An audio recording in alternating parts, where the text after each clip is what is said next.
All right. All right. Well, it's great to have you back. What we have here and what we want to show people is not what prison life is like, but that we were going to pretend like this is a countertop. Here we have what, in this case, we're just going to pretend is like a framed wall. Some people do that. I've encountered jobs where people will put the splash up and trim down or mirror down to it, and they like to work off of wood. Most of you will work off of a sheetrocked wall, but either way, the principles are going to be identically the same. It's not going to change, so we're going to do it like this. We're going to talk about applicators first. Sure. Let's get into the applique business. Okay. You want to take this down for a minute so we can talk without having to look through the wall? Well, we can sit down and look through the wall. Okay. Look at this. All right. This first gun I want to talk about is this high quality gun right here. This gun, I'm going to tell you right up front, is owned by Mr. John Michaels of SpecialtyTools.com. All the man tools who in has the access world. to some of the highest quality tools in the world would personally prefer to use a piece of trash, sheet metal, junky caulk gun. I'll tell you, if I see a professional with a caulk gun like this, I immediately question their credentials. This is scary, you know. Remind you of what it was like growing up? But this is one type of caulk gun. Once again, they're cheap, they're throwaways, they're basically junk. They're good for 1 or 2 tubes. What is the thrust ratio on one of these, would you say? Thrust ratio, no idea. Probably 1 to 1. Probably. The travel on this is going to be very poor. It's not a good caulk gun. It definitely is not. So that I would not consider desirable. Now, most people save their first baby rattle. This is Ken's first caulking gun. Look at this thing. This thing has got to be like 100 years old. It is really a cool caulking gun. This gun right here, I got a long time ago. Once again, when I first got into the solid surface industry, I would have been embarrassed even then to go into a job with a caulk gun like that. And this was the first gun that I got. This gun is very, very old. But the amazing story behind this gun is I had no idea where it would go. And I'll put this one down because this gun actually turned into this. Right. Which is probably the premier gun in the industry to my... And these are Cox guns. This is a Cox gun. This with is just extra thrust. Extra thrust. Now he gets to the part where he can screw the show up. Okay. This gun right here will deliver an 18-to-1 ratio thrust, which it really has a lot of drive. The reason why that's important is a lot of these silicones that we talked about a short while ago. We'll reach right over here and grab one. These caulks here are a very high viscosity product. They're very thick and dense, like some other people I know. And you know what it's like working with me. It's hard. It's very difficult, but I'm learning to overcome. It's like that's right. It's like a lot of things, one day at a time. But the great thing about this gun, and I really don't know if you saw how easy it was for me to shoot the bead with this. This stuff came right out. It was to draw a bead with this gun and these type of products is very simple. Right. It can be fatiguing if you're doing a lot of caulking, such as a shower or even a large countertop job. It gets tiring squeezing that gun. And also it's bad for carpal tunnel. It creates a lot of medical problems down the road. So having a gun like this, you'll pay a little bit more for it, but it is going to make your life so much better. Just so much better. So the typical gun that you buy in a hardware store is probably 8 to 10 to 1 on the thrust. Okay. This is going to more than double. 18 to 1 really, it really makes a whole lot of difference more. It really does. And I don't say this often, but I really would say it in this case. If you use a caulk gun, Specialty Tools does have a 30-day money-back guarantee. On something like this, I promise you, it seems expensive up front. If you buy one and give it a try, I almost guarantee you won't send it back. Right. But I would tell you, with that guarantee, you really should give one of these a try. If you're a serious tradesman or craftsman, tools do make a big difference. This is my favorite, though. Anything that involves air. This one is just, you hook this up to air, and it just...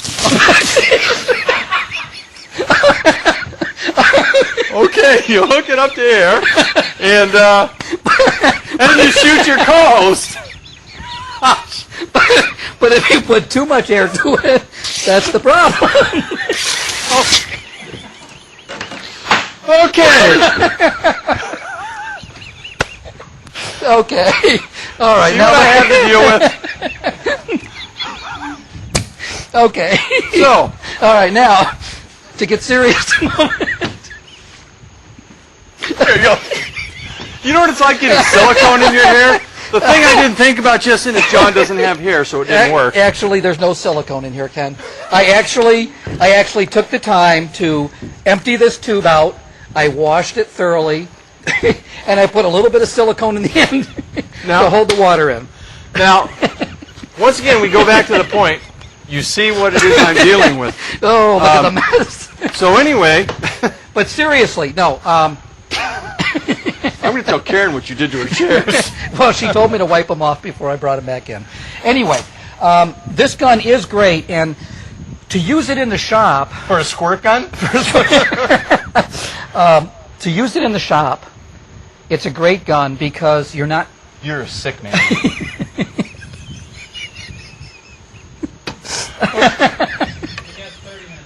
Okay, I'm sorry. Pardon me, folks. While you do that, I'm just going to go and get a rag so I can dry my stuff off. All right, no, seriously. This gun is great in the shop, but you've got to regulate the pressure down. As you can see, pulling the trigger sends it running wild. Oh, it's wicked, all right. But where I've used this gun is with our Quick Strike product. And actually, this is great for doing a simple simple cough That's job. if you're outside with the Right. squirt gun. All right.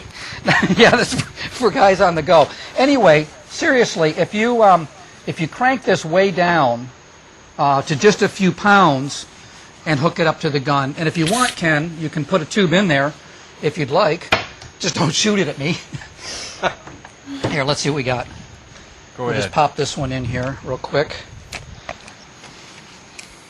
Go ahead and just draw a bead right up there in front. Let's see what we got. See, it's nice and smooth. Obviously, this is a large bead. That's a gorilla bead, is what it is. But And then see, it now, stops and doesn't overrun.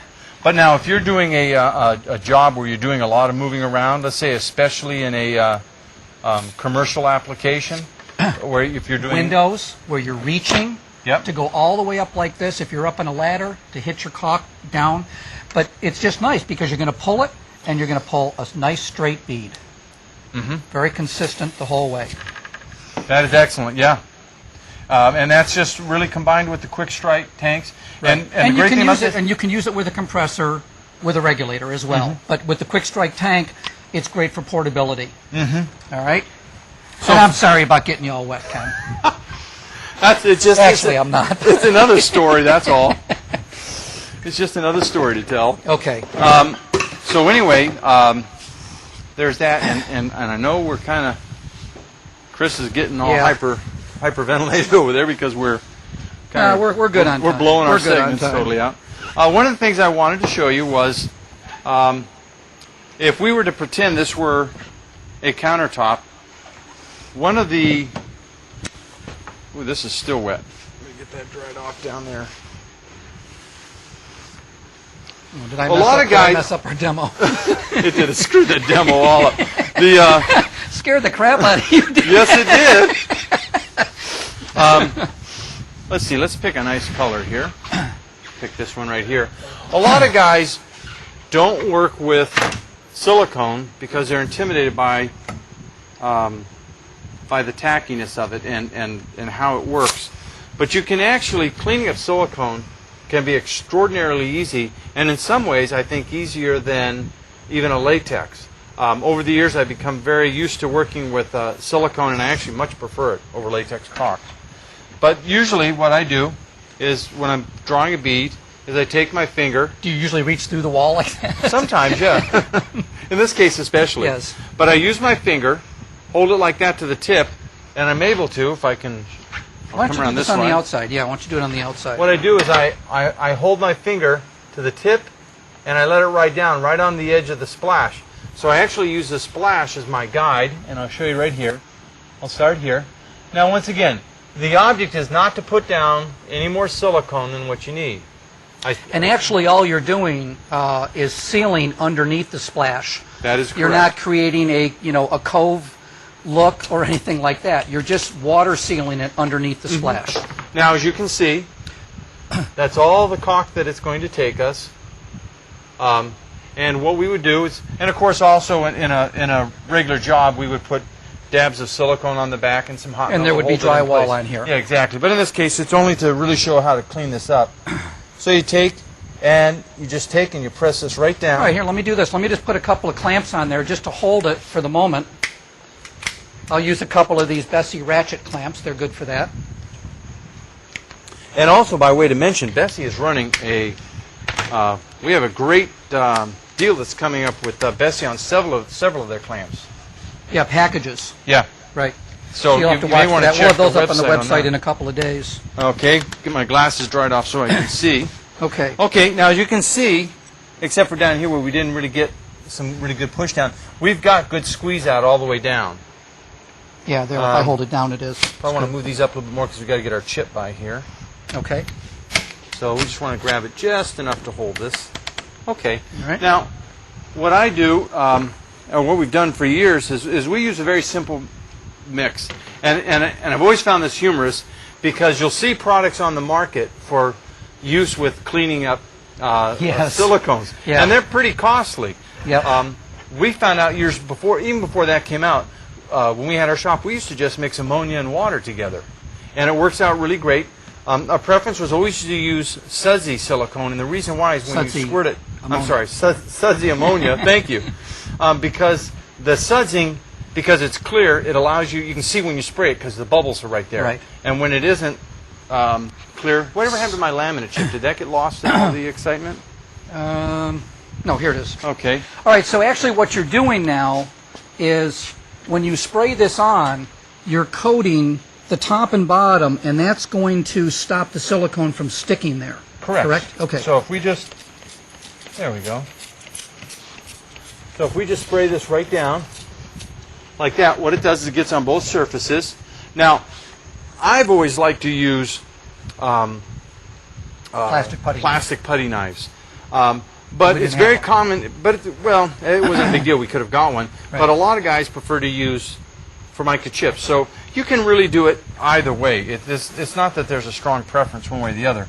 But all I would do is just take, after getting this down, is if you just take this and go like this, what it does is you can see I'm pulling up all the excess silicone. Oh, and it's not leaving any on the back or the bottom. No, it's not sticking to anything. The only place where it stays is, and you can see getting it right off the chip is that easy. You can see it doesn't even stick to my Formica. Right. So it's not like I've got to redo this a bunch of times. Now, if this wasn't loaded up with water, this would be a little bit better as well. Yeah, we kind of put ourselves behind the 8-ball a little bit. But as you can see, we've left very little caulk behind in this case. Now, if you were going to wipe this, could you just wipe this with like a white paper towel or something as well and just finish wiping it out, or do you leave it just like that? No, because remember, it's going to shrink. Actually, you don't want to pull it out. That's right. Yeah, and it's going to shrink some. What we've done here is we've left very little caulk there. Right. If you wanted to, you could even take the square point if you really wanted to get really picky. And take it right out. Yeah, and then the last little tiny bit that is left, you can easily clean off. Now what I did is my first corner is just slightly radiused. And I did that just with a piece of sandpaper, just, working it like that. Okay. And I rounded it over. So if you want to leave a little bit of caulk in the corner, let's say you were using the particulated caulk. All right. You probably want to leave a little bit left behind. That radius corner would do that. On a solid color, Okay. where you really want to get all the caulk out, the seal that you're establishing is between this, and it's underneath here. So there's no purpose to leaving a wide bead behind. Now, if you were to hot melt this to the wall, would you also put a bead of silicone back here? Certainly. The hot melt is a temporary, the hot melt is a very quick, fast, and when I say temporary, I mean it's not going to last years and years and years. Right. The silicone will.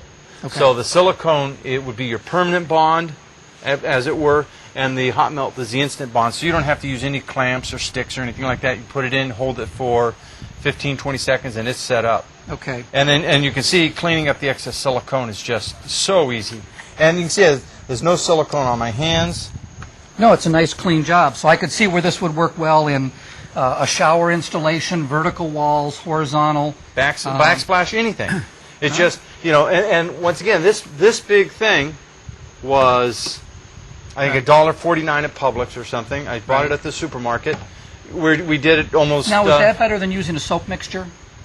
Well, this is sudsed, so it is slightly soapy. Okay. The biggest thing you've really got to be careful with, the reason why going with the ammonia is the ammonia flashes. It evaporates very quickly. Okay. Better than just straight water would. Okay. And you can, as a matter of fact, you can see already where we did it. That's already, the water's gone. It's a great bead. I mean, it's absolutely perfect. That's great. So it's this is very simple. It's very inexpensive. Once again, this is a 2 quarts. So essentially, this will make 4 quarts. Okay. That's a lot of spraying. All right. You know, at $1.49, you can't beat the price. Well, let's go to commercial, and when we come back, we're going to go over the new sanding method. Andy's new way of doing it. All right. We'll see you in a minute. We'll see you in a minute. Thanks.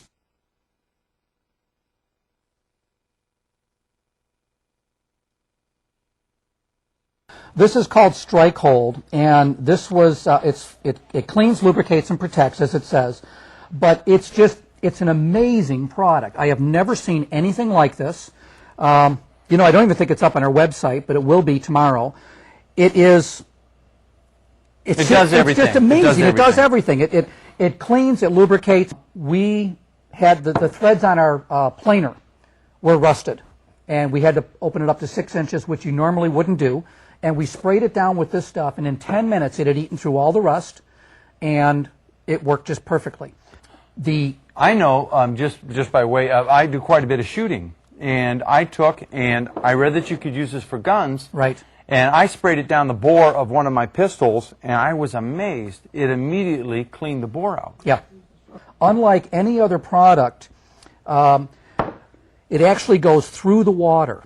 Other products like PB Blaster and things like that, if you fill them in a cup of water, they lay on top of the surface and they do nothing. If you actually put this in, this goes through the water and will eat a styrofoam cup like that. How long does this last, though? I'm curious. It lasts for 5 months on a non-moving part. So it'll waterproof for 5 months, like an electrical connection or things like that. But if it's something that's moving all the time, you want to just keep spraying it on a regular basis to keep it protected. Now, what we're going to do is very simply, we're going to spray. Oh, you're a chicken, is what you. We did this earlier. Well, all you do is you spray the surface good, okay, like that, and then you spray anything that's going to be. Let me get furniture out of the way. That won't take the finish off of her chair, will we'll it? Spray the light bulb too. All right. Now you screw the light bulb together, and I'm just going to show you a simple test of this. You're going to see a really neat demonstration of this when the manufacturer comes in. So we have this. All right. Now this is regular water here, just like nothing special about it. And we're actually going to take that and drop it in the water. Are we going to go offset? Okay. Look at that. Look at that. Can you believe that? Can you stick your finger in that water? No. Go ahead. But isn't that amazing? All right, so, and then you could just take it apart. Now look at this. Watch this. A little bit of water on there. Here we go. Ready? Ready? Thought we were going to have an Alcatraz moment. Look at that. I mean, can you believe that? I mean, that is absolutely amazing. So imagine like, like let's say your car, if you drive an old clunker or something, and every time it rains, it runs bad. Just spray down the spark plug wires, distributor cap, all of that stuff with this, and it'll protect it for 5 months. Well, now, big thing, and you and I had talked about this. For all of you guys that are field carpenters, framers, guys, and all that, if you take and you think of your tools that rust, the chucks on your drill. Yep. Just spray down everything in your toolbox with this stuff. Router bit shafts, saw blades. Yep. Once again, all your tools, all the contact points, everything that deteriorates from, especially humidity down here in Florida, Absolutely. all along the Gulf Coast. But you know, anybody involved in the marine industry, amazing. Amazing. carpenters, farmers. If the lights go out, folks, you know what happens. He couldn't leave well enough alone. You know, I just wonder. You know, when we Don't try this at home, by the way. Right. Not unless you have this. when we yeah right. When we do this on our show, when we actually get into doing this, I think maybe we'll see if we can put some goldfish in that bowl, and then show that there's no electrical discharge at all. Wouldn't that be cool? I think it'd be cool if you put your foot in a bucket of water. Amazing, just amazing.